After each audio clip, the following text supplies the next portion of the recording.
Now अब आपका question आएगा। क्वेश्चन में IES कन्वेंशनल ले रहा हूँ बिकॉज IES कन्वेंशनल में क्वेश्चंस वो जो पूछते हैं, जो कन्वेंशनल पेपर होता है उसमें जो क्वेश्चंस जो पूछे जाते हैं वो एग्जैक्टली जो उसमें डेटा होता है वो प्रैक्टिकल से मिलता जुलता होता है।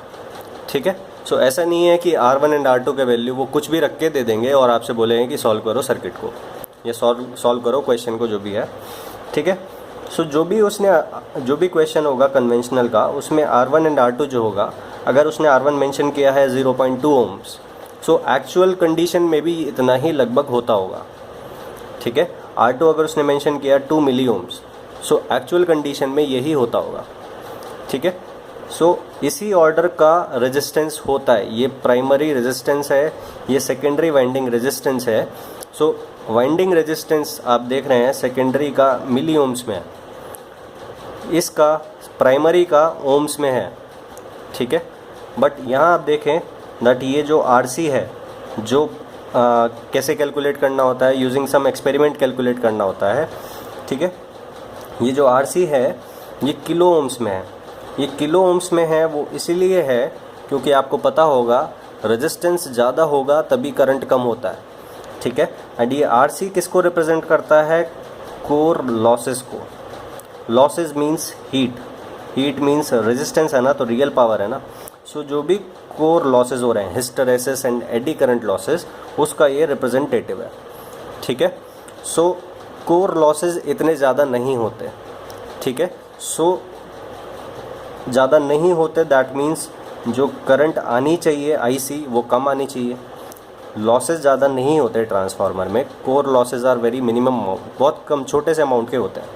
ठीक है, दैट मीन्स RC में जो करंट आनी चाहिए, लॉसेस कम है तो लॉसेस को फीड करने वाली करंट भी कम होनी चाहिए। ठीक है, एंड करंट कम कब होगी? जब रेजिस्टेंस ज़्यादा होगा। ठीक है, ऐसे ही आप यहाँ पे देखो that X5 is equals to 1.55 kilo ohms, ये भी किलो ओम्स में है। ठीक है, that means I5 which is the current required to set up the flux, ये भी क्या है? बहुत कम है। क्यों? बिकॉज ये क्या है? किलो ओम्स में। सो बहुत मिनिमम अमाउंट की करंट चाहिए होती है टू सेटअप द फ्लक्स। ठीक है, इसलिए यहाँ आप देख रहे हैं दैट ये जो रिएक्टेंस है ये किलो ओम्स में। ठीक है, और क्योंकि IC एंड I5 कम है, IC phasor plus I5 phasor is equals to क्या होता है? I0 करंट होती है, नो लोड करंट। ठीक है, अगर ये भी कम है वैल्यू और ये भी कम है तो ये I0 करंट भी तो कम ही होती है ना। ठीक है, सो I0 करंट बहुत छोटी सी करंट होती है। I0 current is required to feed the core losses and to set up the flux. ठीक है, सो ये दोनों कम है, इसलिए ये दोनों जो हैं वो आपको क्या दिख रहा है?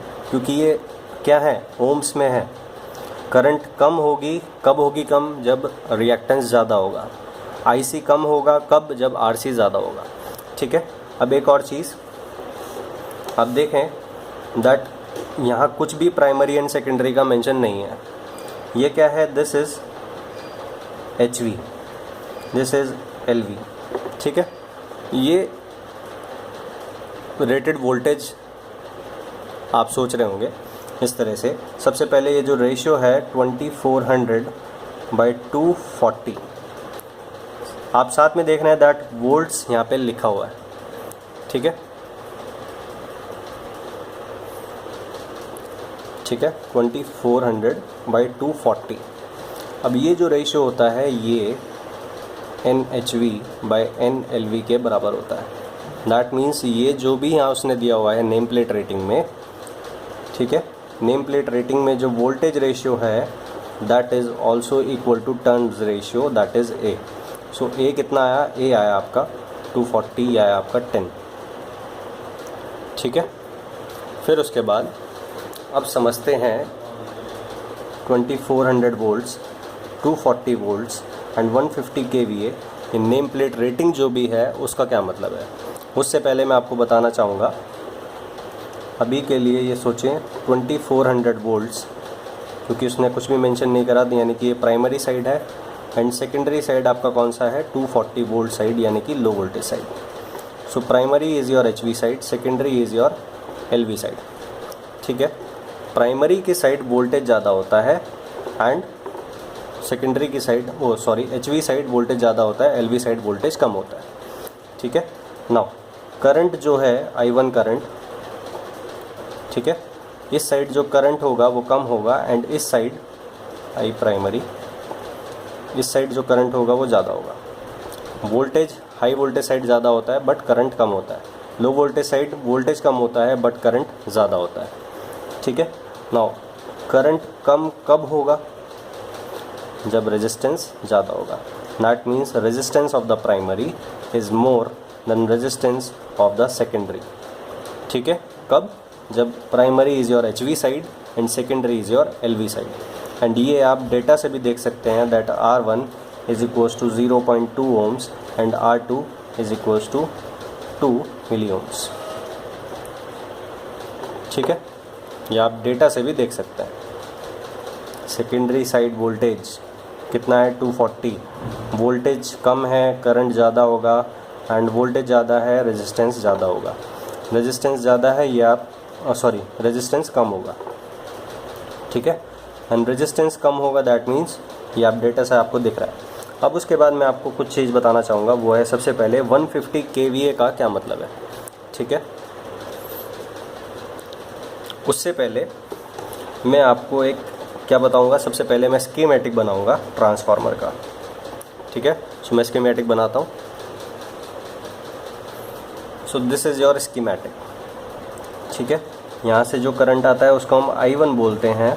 इसमें जो करंट जाता है वो I0 होता है एंड यहाँ जो करंट होता है that is I2 by A.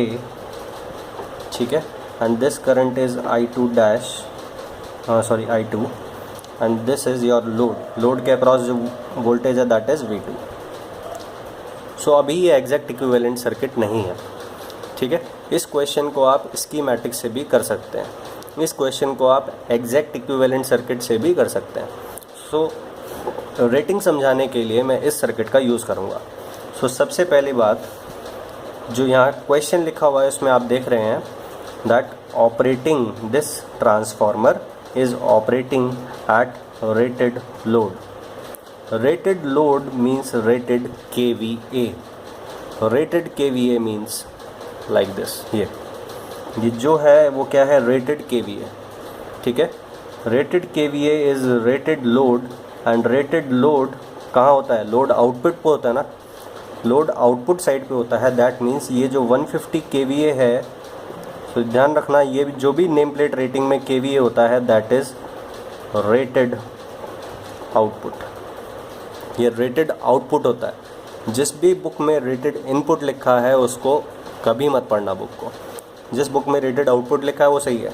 किसी भी बुक में अगर रेटेड इनपुट लिखा है दैट मीन्स वो बिल्कुल जो भी ऑथर है वो कंसेप्चुअली रॉन्ग है. उस बुक को कभी मत पढ़ना. ठीक है, so that means rated output is 150 KVA. Rated output is equals to the rated और maximum load you can apply. ठीक है, rated load and rated load means this is rated load क्या होगा, ये KVA है ना, KVA means VRMS into IRMS.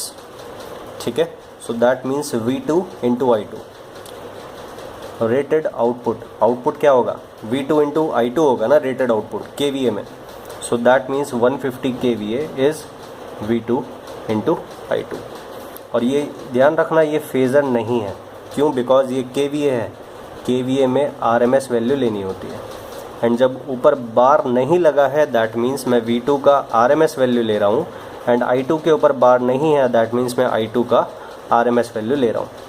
So this is RMS value. ठीक है, अब फिर से एक बार समझे इस चीज़ का मतलब. ये रेटिंग है, इसका क्या मतलब है, रेटिंग का क्या मतलब होता है कि सपोज़ आपको किसी प्रैक्टिकल एप्लीकेशन के लिए एक ट्रांसफार्मर रिक्वायर्ड है. ठीक है, और आपने कुछ एनालिसिस किया और आपने मैन्युफैक्चरर को बोला that I require a transformer of 150 kVA, ठीक है, एंड 2400 बाय 240 वोल्ट्स, ठीक है। ये आपने उसको बता दिया मैन्युफैक्चरर को। अब मैन्युफैक्चरर ने बना के आपको दे दिया, ठीक है।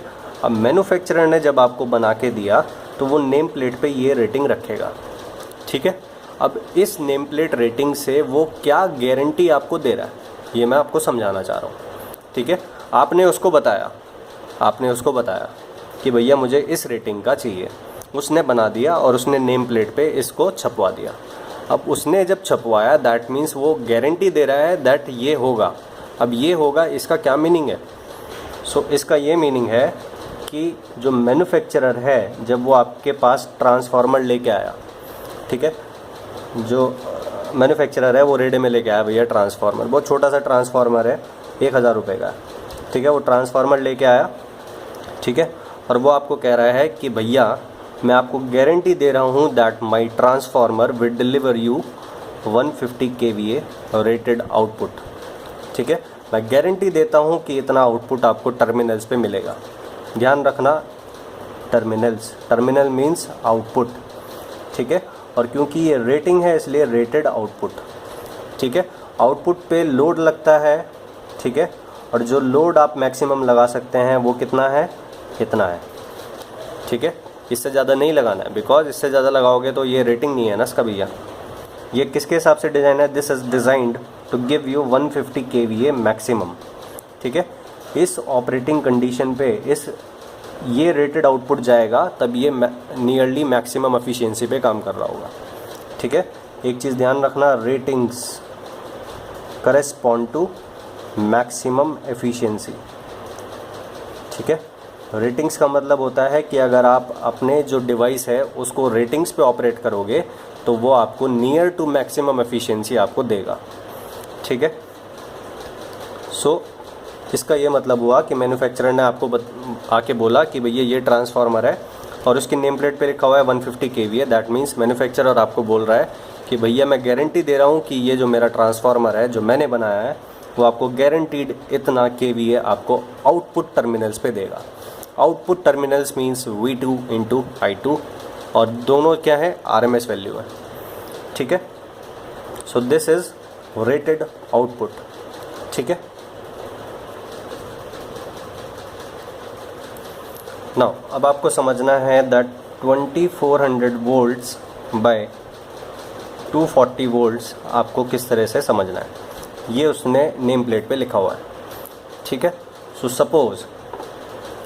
सपोज ट्रांसफार्मर मेरा है, मैं हाई वोल्टेज साइड भी अपना लोड लगा सकता हूँ, मैं लो वोल्टेज साइड भी अपना लोड लगा सकता हूँ, ठीक है। कहीं भी मैं अपना लोड लगा सकता हूँ, ट्रांसफार्मर मेरा है, मैं पैसे दे चुका हूँ, ठीक है। That means suppose this is secondary and secondary is your LV side, ठीक है। सेकेंडरी दैट मीन्स आपने जो लोड लगाया है वो कहाँ पे लगाया है, सेकेंडरी साइड पे लगाया, ठीक है। लोड आपने सेकेंडरी साइड पे लगा दिया, लोड आपने LV साइड पे लगा हुआ है। नाउ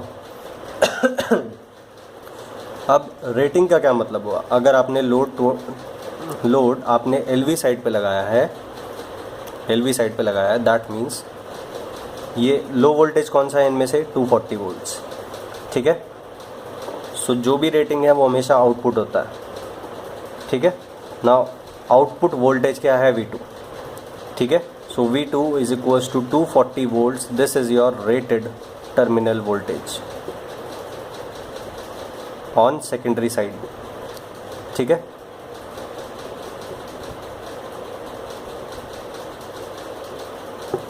भैया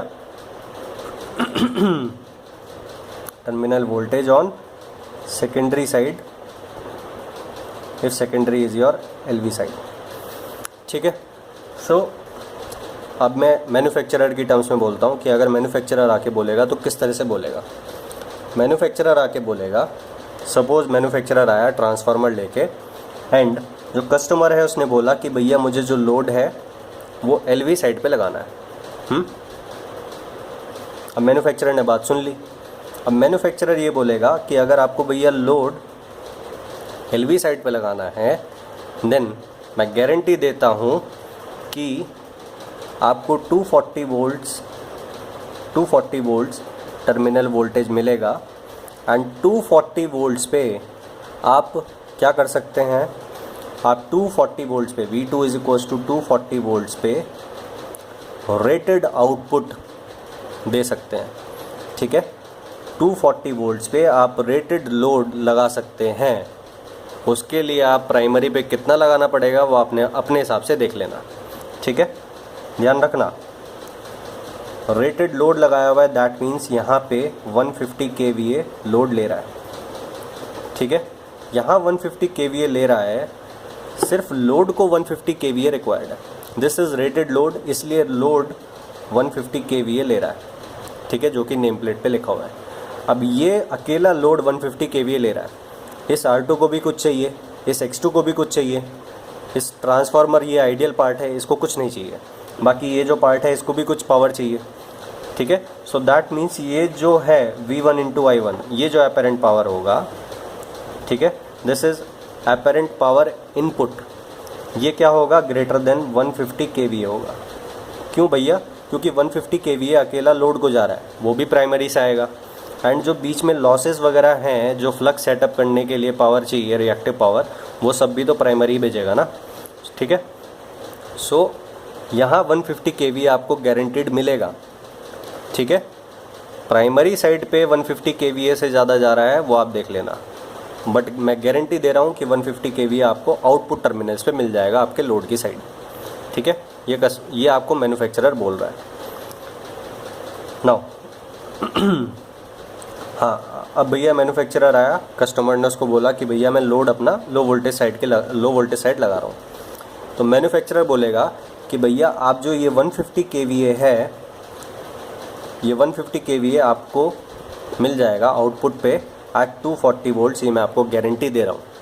ठीक है, दैट मीन्स वो कह रहा है that my transformer will deliver rated output. आप इतना लोड लगा सकते हैं एट 240 वोल्ट्स, ये मैं गारंटी दे रहा हूँ कि मेरा ट्रांसफार्मर सही काम करेगा। अब यहाँ आपने 240 लगा दिया, ठीक है, तो ये मत सोचना कि यहाँ 2400 वोल्ट अप्लाई करना पड़ेगा, ऐसा नहीं है। यहाँ 240 से ज़्यादा भी अप्लाई करना पड़ सकता है और करना पड़ेगा। ठीक है, नाउ अब बात हो गई कि अगर लोड लो वोल्टेज साइड है। अब बात होती है कि लोड अगर हाई वोल्टेज साइड आपने लगा हुआ है। ठीक है, that means now the load side is the HV side. Now HV side rated voltage is 2400 volts. ठीक है, सो भैया अब फिर से मैन्युफैक्चरर गया कस्टमर के पास, नेम प्लेट रेटिंग देख लिया, कस्टमर ने मैन्युफैक्चरर को बोला कि भैया मुझे लोड HV साइड पे लगाना है। ठीक है, प्राइमरी साइड पे मैं सप्लाई रखूँगा। ठीक है, सो मैन्युफैक्चरर ने सुन ली बात। अब मैन्युफैक्चरर बोलेगा कि अच्छा भैया अगर आपको लोड HV साइड पे रखना है तो मैं गारंटी दे रहा हूँ कि आप 150 kVA का रेटेड लोड लगाओ 2400 टर्मिनल वोल्टेज पे। ठीक है, और प्राइमरी वोल्टेज अकॉर्डिंगली आप सेट कर लो। यहाँ प्राइमरी पे कितना वोल्टेज अप्लाई करना है कि यहाँ 2400 वोल्ट्स एंड 150 kVA आ जाए, वो आप अपने हिसाब से देख लो, आपका ट्रांसफार्मर सही काम करेगा, ये मैं गारंटी दे रहा हूँ। ठीक है, so that means manufacturer is telling कि अगर आपका लोड HV साइड पे है, then I guarantee you that my transformer will deliver rated output at 2400 volts, no matter how much voltage you have to apply at the primary side. ठीक है, सो अगर यहाँ पे 240 वोल्ट्स है तो आप 240 वोल्ट्स पे भी 150 kVA डिलीवर कर सकते हैं। ठीक है, यहाँ 240 वोल्ट्स आपको मिलेगा, 150 kVA का लोड आप लगा सकते हो। उसके लिए प्राइमरी पे कितना वोल्टेज आपको चाहिए लगाना पड़ेगा वो आप देख लो। ठीक है, कोई दिक्कत नहीं आएगा। फिर उसके बाद अगर आप सेकेंडरी जो है वो हाई वोल्टेज साइड रखते हैं, ठीक है, सेकेंडरी को आपको हाई वोल्टेज साइड रखना है, देन मैं गारंटी दे रहा हूँ दैट कि आप लोड लगाइए 2400 वोल्ट्स पे, टर्मिनल वोल्टेज आपको मिलेगा। एंड उस टर्मिनल वोल्टेज पे आप लोड कितना लगा सकते हैं, 150 kVA। उसके लिए आप देख लेना कि अगर आपको 2400 आउटपुट टर्मिनल वोल्टेज चाहिए तो प्राइमरी पे कितना अप्लाई करना पड़ेगा। ठीक है, सो ये जो भी सब कुछ रेटिंग मैंने आपको बताया अभी, ये मैं आपको फिर से बताऊंगा जब मैं इस क्वेश्चन को सॉल्व कर दूंगा। ठीक है, सो अब 150 kVA this is rated output and rated load लगा हुआ है, लोड मीन्स आउटपुट ओनली। सो रेटेड आउटपुट, ये रेटेड लोड लगा रखा है, दैट मीन्स 150 kVA आउटपुट पे डिलीवर होगा। ठीक है, नाउ उसने कुछ भी मेंशन नहीं करा कि सेकेंडरी साइड HV साइड है या सेकेंडरी साइड LV साइड है। दैट मीन्स आप क्या लो 2400, आप क्या लो, आप इसको प्राइमरी साइड रखो एंड सेकेंडरी साइड आपका क्या होगा, ये होगा। ठीक है, नाउ दैट मीन्स ये क्या होगा, सेकेंडरी टर्मिनल वोल्टेज। आपको टर्मिनल पे कितना मिलेगा, 240 वोल्ट्स आपको मिलेगा। ठीक है, दिस इज़ योर V2। फिर उसके बाद यहाँ जो करंट है that is I2 and that means V2 into I2 is equals to V2 into I2 is equals to क्या है, rated output, that means 150 kVA। ठीक है, ये 150 kVA के बराबर क्यों है, बिकॉज रेटेड लोड है इसलिए। ठीक है, नाउ V2 आपको पता है, टर्मिनल वोल्टेज कितना है 240, I2 कितना है नहीं पता, इज इक्वल्स टू 150 kVA। ठीक है, that means I2 is equals to 150 kVA divided by 240 and K means 1000, so ये 1000 से मल्टीप्लाई हो गया एंड दैट मीन्स यहाँ से आपका कुछ आंसर आएगा। ठीक है, सो I2 का मैग्नीट्यूड आपको मिल गया। ठीक है, नाउ फेज़र में क्या होता है, दो चीज़ें रिक्वायर्ड होती हैं। I2 फेज़र में दो चीज़ें आपको रिक्वायर्ड होती हैं, वो क्या है, एक तो सबसे पहले आपको मैग्नीट्यूड रिक्वायर्ड होता है। मैग्नीट्यूड कितना है, this divided by this, so magnitude आपको मिल गया। ठीक है, ये आपको मिल गया। The second thing required is phase. ठीक है, नाउ फेज़ लिखने के लिए सबसे पहले आपको क्या लिखना होता है, आपको एक रेफरेंस चाहिए। सो रेफरेंस आप किसको लोगे, V2 को लोगे। That means V2 phasor is the reference phasor, ये आप खुद से ले रहे हो, बिकॉज फेज़र में डील करने के लिए आपको रेफरेंस रिक्वायर्ड होता है। That means V2 is reference. So V2 का मैग्नीट्यूड आपको पता है, और क्योंकि ये रेफरेंस है इसलिए इसका जो एंगल है दैट इज़ 0। नाउ ये रेफरेंस है, इसका एंगल पता लग गया। अब I2 करंट का एंगल किस तरह से पता लगेगा, वो यहाँ डेटा से पता लगेगा। This load is 0.8 power factor lagging. ठीक है, lagging means the angle would be minus sign. ठीक है, क्योंकि लैगिंग का मतलब करंट लैग कर रही है। ठीक है, ये कौन सी करंट है जो इसमें एंटर कर रही है। ठीक है, सो ये जो करंट इसमें एंटर कर रही है वो लैगिंग करंट होगी, क्योंकि ये लैगिंग PF का लोड है। ठीक है, अब कितना लैग कर रही है वो डिपेंड करेगा कि PF का मैग्नीट्यूड कितना है। सो PF का मैग्नीट्यूड है 0.8। ठीक है, सो cos theta is 0.8, that means theta that is lagging angle is cos inverse 0.8। ठीक है, सो ये जो एंगल होगा ये आपको यहाँ लिखना होगा, cos इनवर्स 0.8। ठीक है, सो I2 का मैग्नीट्यूड कितना है ये है, पता लग गया, एंड I2 का फेज़ भी आपको पता लग गया। दैट मीन्स आपको I2 फेज़र पता लग गया। ठीक है, R2 उसने दिया हुआ है, X2 उसने दिया हुआ है। ठीक है, दैट मीन्स I2 आपको पता है, ये आपको पता है। I2 इसमें फ़्लो करेगा तो यहाँ इसमें ड्रॉप कितना आएगा ये पता लग जाएगा, एंड इस रिएक्टेंस में कितना ड्रॉप आएगा वो भी पता लग जाएगा। यानी कि ये कितना है आपका E2 फेज़र है ये। सो मैं यहाँ KVL लिखता हूँ, E2 phasor is equals to V2 plus I2 phasor into R2 plus J I2 phasor into X2। V2 कितना है 240 एंगल 0, I2 आपने निकाल लिया, R2 आपको गिवन है, J I2, J means 1 angle 90। ठीक है, I2 आपको पता है, X2 आपको गिवन है। ठीक है, सो सब कुछ गिवन है, दैट मीन्स आप कैलकुलेटर पे निकाल के क्या कर सकते हैं, आपको E2 मिल जाएगा।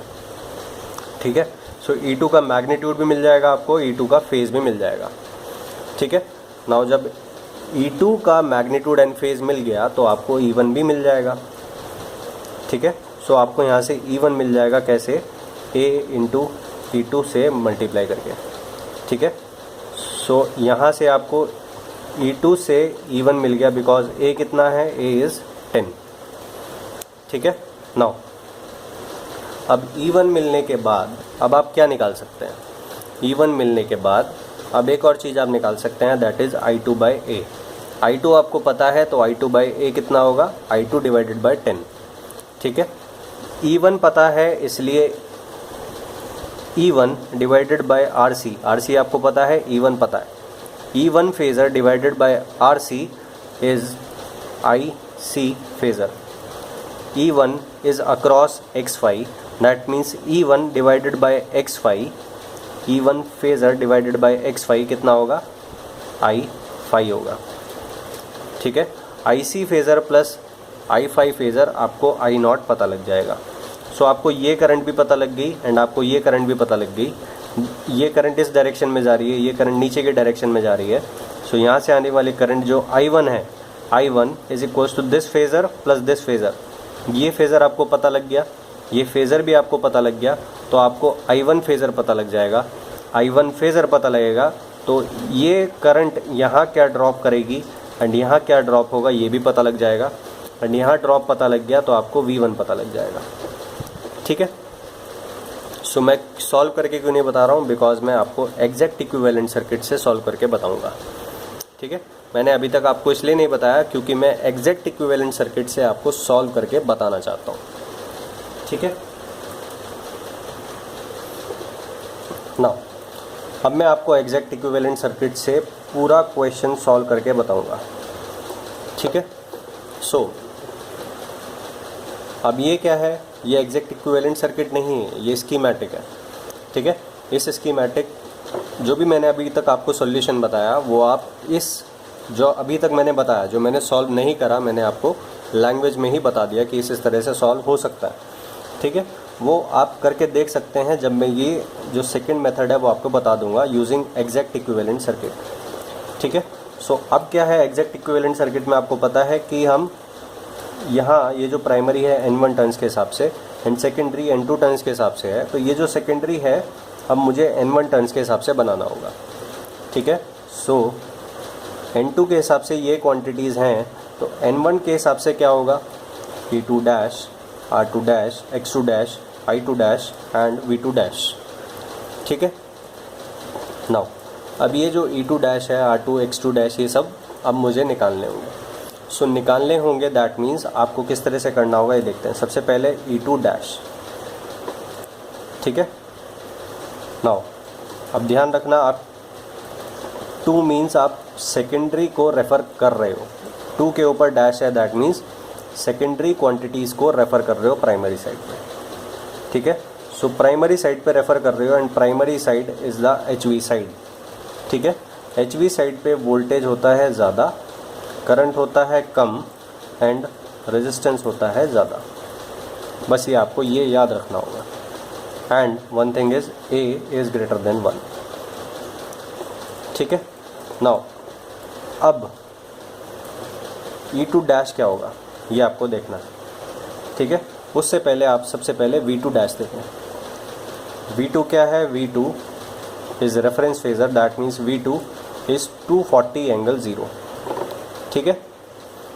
दैट मीन्स ये जो लोड है सेकेंडरी साइड पे जिसको टर्मिनल वोल्टेज आप दे रहे हो 240 एंगल 0, वो प्राइमरी को किस तरह से दिखाई देगा, एज AV2।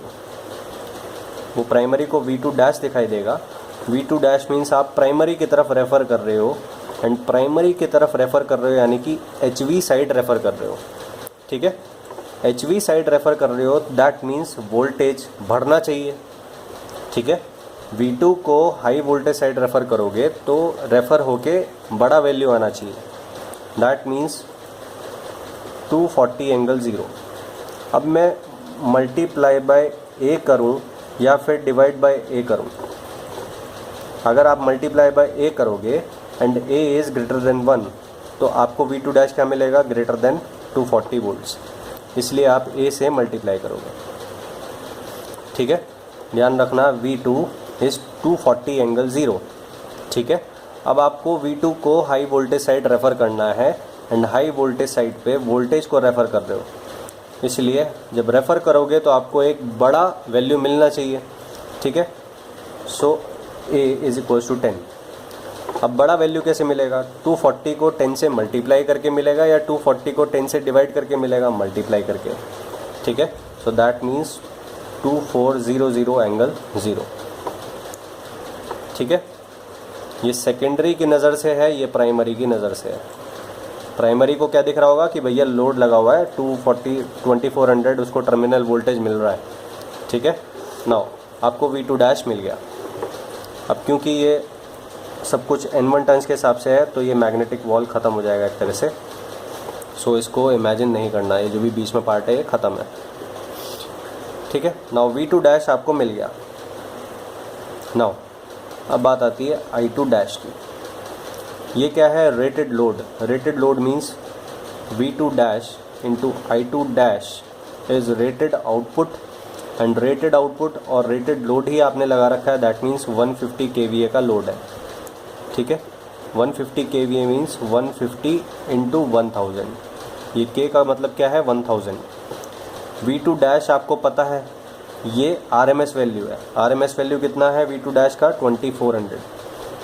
2400, ठीक है, into I2 dash is equals to 150 into 1000। यहाँ से I2 डैश आपका कितना आएगा? यहाँ से आपका I2 डैश का मैग्नीट्यूड आ रहेगा, I2 डैश फेज़र का मैग्नीट्यूड, ये आपको कितना आएगा? 625। नाउ अब आपको I2 डैश फेज़र निकालने के लिए उसका एंगल भी तो चाहिए। सो मैग्नीट्यूड आपके पास आ गया। एंगल क्या आएगा? Because voltage is reference, the load is lagging load, ठीक है। दैट मीन्स लैगिंग है करंट, ठीक है। अब माइनस साइन आपने लगा दिया बिकॉज करंट इज लैगिंग, ठीक है। नाउ माइनस साइन आपने लगा दिया बिकॉज लैगिंग नेचर का लोड है। अब कितना ये है? 0.8 cos theta is equals to 0.8, that means theta that is power factor angle, lagging angle is cos inverse 0.8, ये आएगा आपका 36.87 डिग्रीज, ठीक है। That means minus 36.87 degrees, that is your I2 dash, ठीक है। सो आपको V2 मिल गया, I2 डैश मिल गया। नाउ आपको X2 पता है, X2 डैश नहीं पता, R2 डैश नहीं पता, R2 पता है। सो आपको R2 एंड X2 निकालना होगा, ठीक है।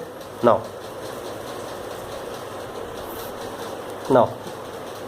आपको निकालना है R2 डैश एंड आपको निकालना है X2 डैश। तो सबसे पहले R2 का वैल्यू लिख देते हैं। R2 का वैल्यू आपका 2 milli ohms, that means 2 into 10 की power -3। X2 dash is 4.5 milli ohms, that means 4 10 की पावर -3, ठीक है। नाउ अब आपको मल्टीप्लाई या डिवाइड करना होगा।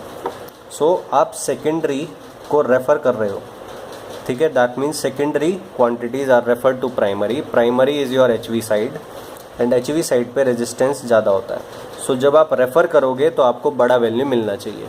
सो बड़ा वैल्यू कब मिलेगा? जब आप 10 स्क्वायर से मल्टीप्लाई करोगे, ठीक है। बिकॉज A स्क्वायर आपने देखा था ना कि जब रेफ़र करते हैं रेजिस्टेंसेस एंड रिएक्टेंसेस को, तो ये A स्क्वायर या A स्क्वायर से मल्टीप्लाई या डिवाइड होता है, ठीक है। सो आपको हाई वोल्टेज साइड रेफ़र करना है, दैट मीन्स रेजिस्टेंस को बढ़ाना है। रेफ़र होगा तो बिगर वैल्यू आना चाहिए, और बिगर वैल्यू कब आएगा? जब आप मल्टीप्लाई करोगे 10 स्क्वायर से, ठीक है। सो यहाँ से आपको क्या मिल जाएगा? यहाँ से आपको R2 डैश मिलेगा 0.2, X2 डैश मिलेगा 0.45 ohms, that means X2 dash कितना होगा? 0.45, ठीक है।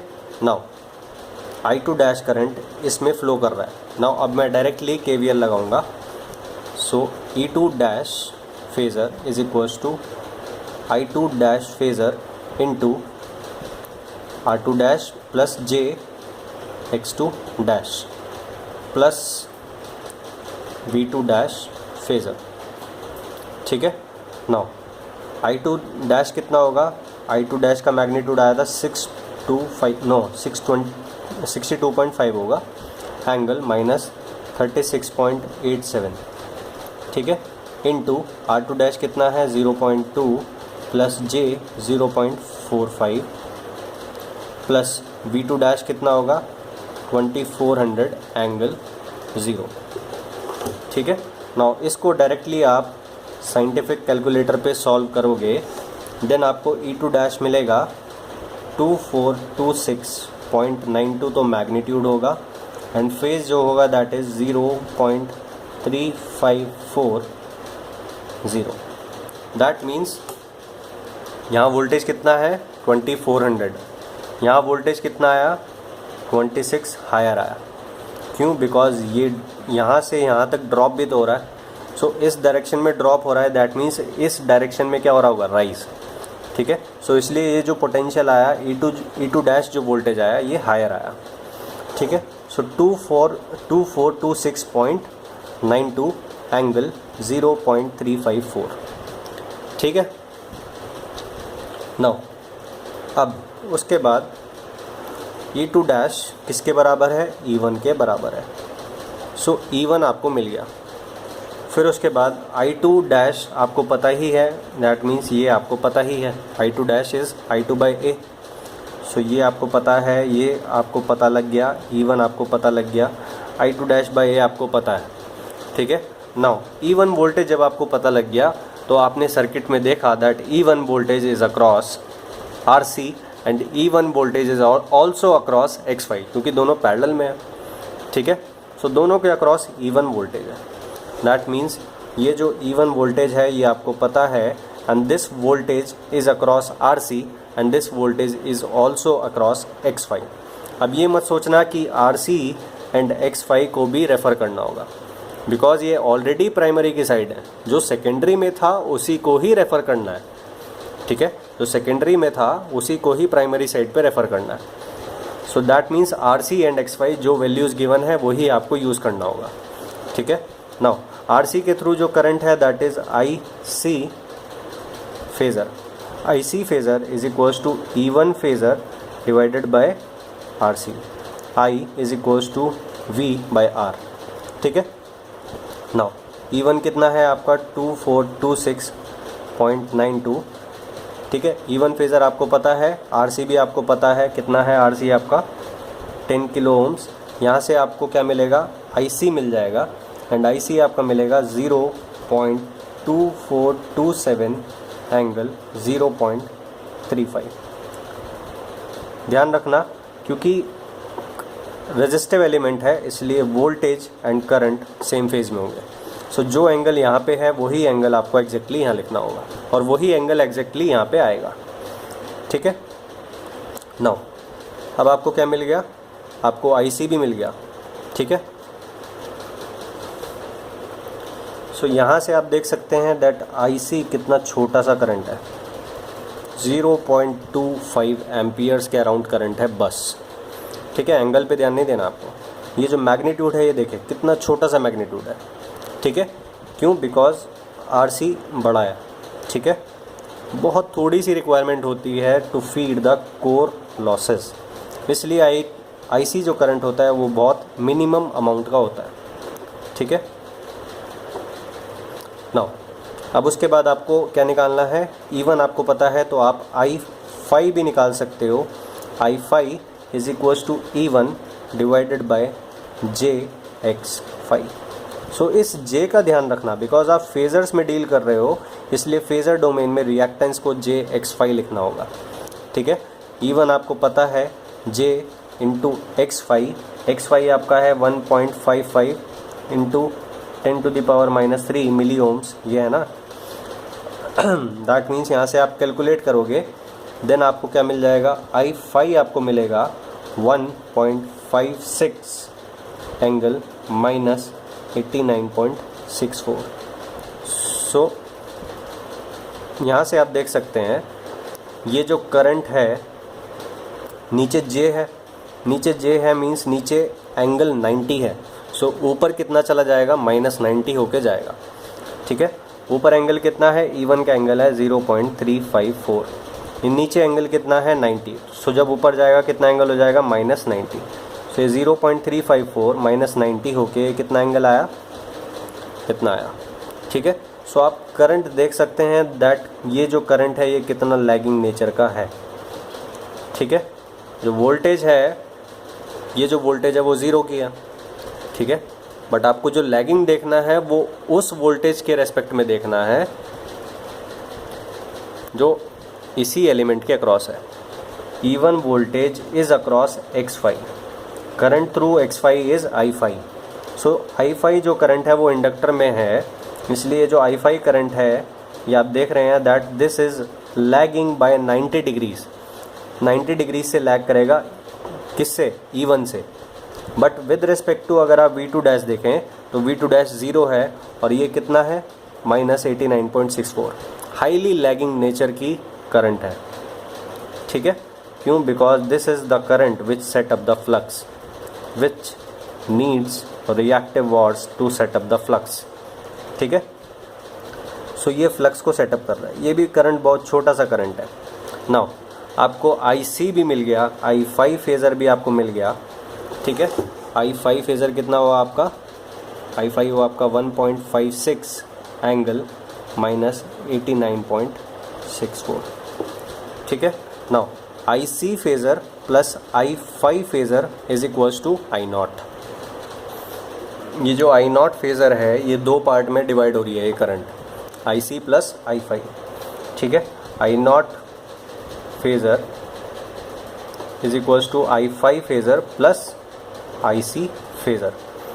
I5 फेज़र आपको पता है, IC फेज़र भी आप कैलकुलेट कर चुके हो। दैट मीन्स दोनों का सम जो है वो आप कैलकुलेटर पे फाइंड आउट करोगे, देन आपको मिलेगा 1.5845 एंगल माइनस 80.84 एम्पियर्स।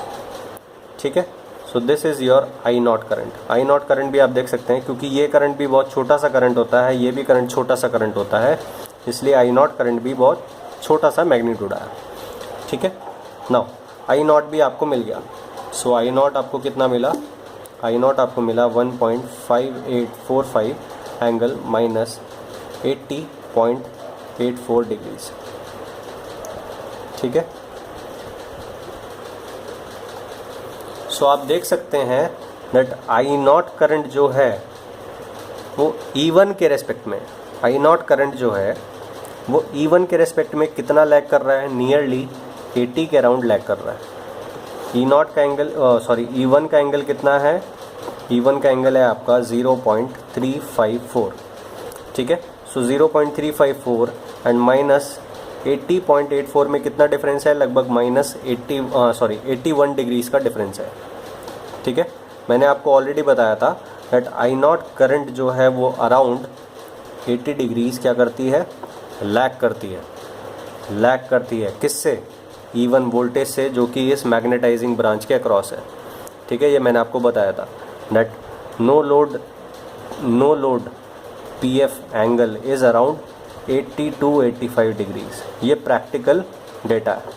ठीक है, और आपका ये यहाँ पे कितना आया, 81 डिग्रीज आया लगभग। ठीक है, फिर सो भैया I0 आपने देख लिया। अब I0 आपको पता लग गया, उसके बाद अब आपने यहाँ पे KCL लगाया। I1 is equals to I2 dash plus I0। I1 phasor is equals to I0 phasor plus I2 by A, that is I2 dash. ठीक है, दैट मीन्स I0 आपका कितना होगा, फेज़र आपको पता है, I2 डैश भी आपको पता है। इन दोनों का आप कैलकुलेटर पे सम करोगे फेज़र्स का, सो आपको मिलेगा 63.65 एंगल माइनस 37.86। ठीक है, सॉरी माइनस 37.06। ठीक है, सो I1 फेज़र भी आपको मिल गया। सो I1 phasor is 63.65 angle minus 37.06 degrees. ठीक है, ये सब मिल गया आपको। नाउ अब जब I1 फेज़र मिल गया, R1 एंड JX1 आपको पता ही है, दैट मीन्स ये ड्रॉप आपको पता लग जाएगा। ठीक है, सो ये ड्रॉप आप जब निकाल लोगे दैट मीन्स अब आप KVL लगाना है इस लूप में। यहाँ से आप इस साइड गए, फिर यहाँ R1 की तरफ ट्रैवल किया x1, फिर इस पॉइंट पे आके इस तरह से आप इस लूप में ट्रैवल कर रहे हो E1 के थ्रू इस तरह से, ठीक है। किसी भी क्लोज लूप में KVL लग सकता है। So V1 is equals to I1 phasor into R1 plus JX1 plus E1 phasor, ठीक है। E1 आपको पता है, R1 X1 आपको पता है, I1 फेज़र आप कैलकुलेट कर चुके हो, तो आपको यहाँ से मिल जाएगा V1 is equals to 2454.68 angle 0.691, ठीक है। Now so V1 that is the primary voltage that you have to apply, that is this, ठीक है।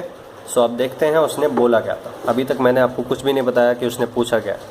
सबसे पहले उसने बोला determine the primary input voltage, ठीक है। So primary input voltage that means V1। So V1 आपने निकाल लिया, so that is your first answer. Primary input current, so primary input current is I1। Input PF, input PF means input side होता क्या है, supply होता है, ठीक है। अब एक चीज़ मेरी बात जो है बहुत ध्यान से सुनना, दिस इज़ अ लोड। ये I2 करंट जो है, I2 डैश करंट, ये कौन सी करंट है, ये प्लस में घुस रही है, that means this current is the current taken, ठीक है। ध्यान रखना, the PF of a load is decided by the current it takes, ठीक है। the PF of a load is decided by the current it takes, इसीलिए the angle that we calculated for I2 dash वो कैसे calculate किया था, using the PF angle। ये जो इसका PF है यहीं से तो मेज़र किया था ना इसका एंगल, ठीक है। क्यों, because this is the current taken and the current taken by the load decides the power factor, ठीक है। इसलिए I2 डैश का जो एंगल है वो कहाँ से कैलकुलेट हुआ था, PF से कैलकुलेट हुआ था। The power factor of the load is decided by the current it takes and the power factor on the source side is decided by the current it delivers, ठीक है। Now यहाँ V2 dash and I2 dash में जो angle होता है, V2 dash and I2 dash, V2 dash का angle है 0, इसका एंगल कितना है माइनस कॉस इनवर्स 0.8, दोनों में फेज डिफरेंस कितना है, कॉस इनवर्स 0.8, ठीक है। सो ये जो डिफरेंस होता है कॉस इनवर्स 0.8, ये होता है पावर फैक्टर एंगल। दोनों जो क्वांटिटीज़ में डिफरेंस है, मैं लोड की साइड बात कर रहा हूँ अभी। सो दोनों में डिफरेंस कितना है, फेज डिफरेंस है दोनों में cos inverse 0.8 and cos of phase difference is power factor, cos of cos inverse 0.8 is 0.8। सो यही क्या है, पावर फैक्टर है ना, ठीक है। नाउ अब मुझे देखना है कि इस साइड पावर फैक्टर कितना होगा। सो इनपुट साइड पावर फैक्टर कितना होगा ये देखने के लिए आपको V1 एंड I1 में फेज डिफरेंस पता होना चाहिए। सो V1 इतना है पॉजिटिव में, I1 इतना है नेगेटिव में। सो फेज डिफरेंस कितना होगा, ये V1 जो है ये क्या है, प्लस में है। V1 के हिसाब से देखो that I1 current negative angle है, ठीक है। V1 पॉजिटिव एंगल है, I1 नेगेटिव एंगल है, दैट मीन्स I1 करंट क्या है, लैगिंग नेचर की है, ठीक है, पहली बात। फिर दूसरी बात, V1 में प्लस एंगल है, I1 में नेगेटिव एंगल है, देन दैट मीन्स दोनों के बीच में जो डिफरेंस होगा, क्योंकि ये प्लस है और ये माइनस है, सो जो फेज डिफरेंस होगा दैट इज़ ये जो एंगल है दोनों को ऐड करना होगा। आप इस तरह से देखें कि अगर ये 0 डिग्री की लाइन है तो प्लस वाली जो लाइन होगी वो कितनी होगी, राउंड ही है। सो ये है 0.691 डिग्रीज एंड माइनस 37.06 कितना होगा, सपोज इस साइड माइनस 36.06 डिग्रीज। सो ये जो टोटल जो एंगल है फेज डिफरेंस वो कितना होगा, ऐड होगा ना, क्योंकि ये प्लस में है ये माइनस में है इसलिए ऐड होगा, ठीक है। सो 36.06 प्लस 0.691 ये जो भी एंगल आएगा that is the angle between V1 and I1, ठीक है। Now cos of this angle is the input PF, क्योंकि ये जो क्वांटिटीज़ हैं ये कौन सी क्वांटिटीज़ हैं, सप्लाई क्वांटिटीज़ हैं, इसलिए ये जो cos of the phase difference angle ये क्या होगा, इनपुट PF होगा, ठीक है। So the power factor on the load side is decided by the current it takes कौन सी टेकिंग करंट कौन सी होती है, जो प्लस में एंटर करती है। The power factor on the source side is decided